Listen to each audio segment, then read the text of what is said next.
Constrangedor. Alexandre de Moraes humilha e pisa em Hugo Motta. Você vai ficar com vergonha alheia do papelão que Hugo Motta tá fazendo com o presidente da Câmara dos Deputados. É humilhante, é vexatório, gente, é de dar pena. Eu vou mostrar pra você tudo e no final eu vou te contar sobre a insônia. Fica que vale a pena. O pisão que Hugo Motta levou do ministro Alexandre de Moraes, o imperador do Brasil, não foi brincadeira.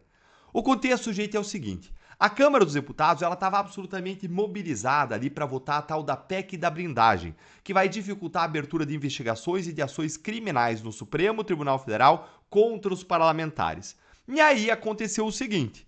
No fim das contas, a PEC ela não foi votada. Por que não, Deltan? Andréa Sadi ela conta isso no blog dela lá no G1. Olha aí. Bastidores. Câmara mobilizou para votar a blindagem, mas recuou após ministros do STF serem avisados de texto inconstitucional. Olha só o que realmente fez os parlamentares recuarem. Dá uma olhadinha aqui nessa explicação. Outro ponto pesou para a decisão de dar um passo atrás. Quando ministros do Supremo foram avisados do teor do que estava sendo tratado, pelo menos 2 entraram no circuito. A um expoente parlamentar, o ministro do STF, Flávio Dino, ironizou. Disse que a Câmara estava em busca de um regime jurídico igual ao do Papa Leão XIV. Imunidade absoluta e só responde pelos seus atos perante Deus, afirmou o ministro.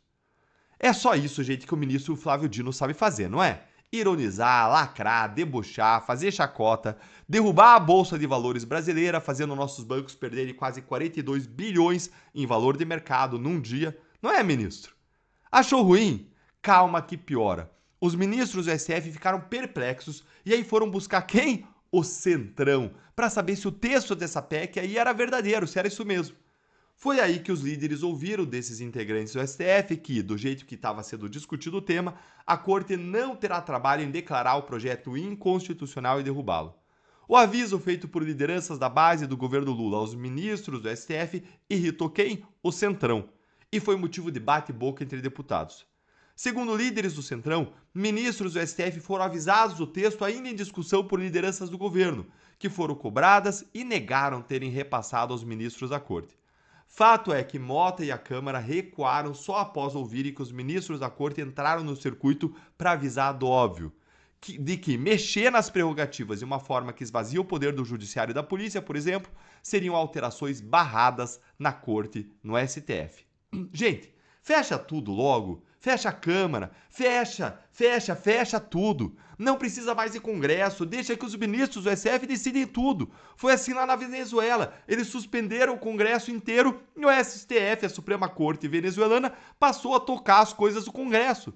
Pelo menos assim a gente economiza bilhões de dólares, bilhões de reais, sem precisar pagar aí os salários e as regalias dos deputados. Pode fechar.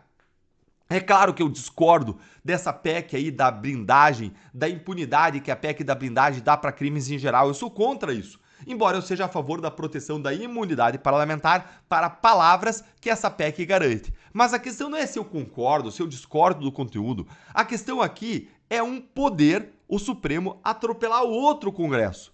O que o STF está fazendo é totalmente abusivo, é inconstitucional, é tudo errado. E se você concorda comigo, senta o dedo no like e olha só comigo agora a cereja do bolo. Um desses ministros que entrou no circuito foi quem?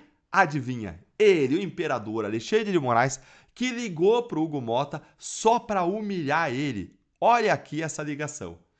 Essa reunião de quarta-feira que ocorreu na residência oficial da presidência da Câmara foi muito tensa. Sadi, você sabe bem, apurou sobre essa reunião, vários momentos ali constrangedores. Inclusive, houve um momento em que o ministro Alexandre de Moraes entrou em contato com o Hugo Motta e questionou que texto é esse que vocês estão querendo votar. Colocou o Hugo Motta contra a parede e depois o Hugo Motta se queixou com deputados de que estavam vazando esses textos para os ministros do Supremo Tribunal Federal. Então, o caldo entornou na Câmara dos Deputados, o clima é complicado, o momento é difícil.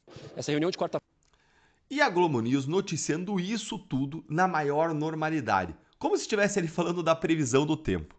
Que absurdo, gente, que inacreditável. O ministro do STF intimidando o presidente da Câmara, que covardemente abaixa a cabeça e se submete.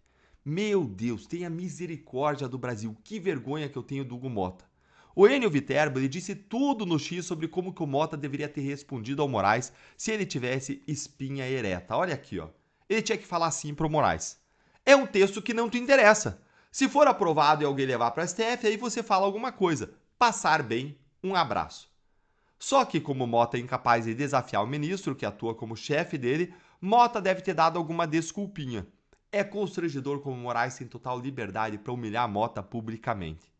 O ministro fica reclamando de Big Tech, de milícia digital, de extremistas, de sei lá do que, mas da primeira oportunidade ele liga para o presidente da Câmara para fazer pressão na atividade legislativa do Congresso. Alguns diriam até que isso pode ser visto como uma tentativa de impedir o funcionamento de um poder. É isso aí, ato antidemocrático, tentativa de golpe de Estado, abolição violenta do Estado Democrático de Direito. O ministro investiga até quem é autor de supostos crimes contra ele mesmo e diz que não tem conflito. Ora, então o ministro deveria se auto-investigar agora, vocês não acham? Não é à toa, gente, que o Hugo Mota está com insônia, que ele não consegue mais dormir desde a obstrução que a oposição fez lá naquela mesa da Câmara, lembra? Dá uma olhadinha aqui nessa notícia aí, ó. Olha comigo. O que estava circulando aqui é que, de fato, ele ficou bem incomodado, assim, envergonhado com o que aconteceu, né? Essa cena do motim, aquela cena clássica que a gente viu reprisando em vários jornais, a gente passou aqui também, dele precisando da ajuda de outros parlamentares para chegar até a cadeira, teria se arrependido, pensado que poderiam ter sido tomadas outras decisões, mas o fato é que ele precisou do auxílio de outros parlamentares que estaria realmente aí sem conseguir dormir pensando naquilo, mas bom, a última notícia que eu tive, até o momento final da semana passada, pelo menos, era que ele ainda estava tendo dificuldade de dormir por conta disso. Pessoas, enfim, são do entorno, convivem um pouco mais, participam de reuniões, ouviram esse relato, essa confissão dele, né?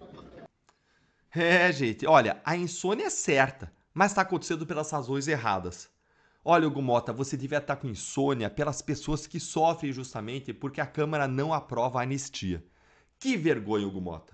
E se você que está aqui concorda comigo, deixe o seu like, compartilhe esse vídeo, se inscreve no canal e para apoiar de forma mais intensa o nosso trabalho, não deixe de se tornar membro. Assim você também vai ter acesso aos nossos vídeos exclusivos e vai ter seus comentários respondidos com prioridade. Um grande abraço e até o próximo vídeo.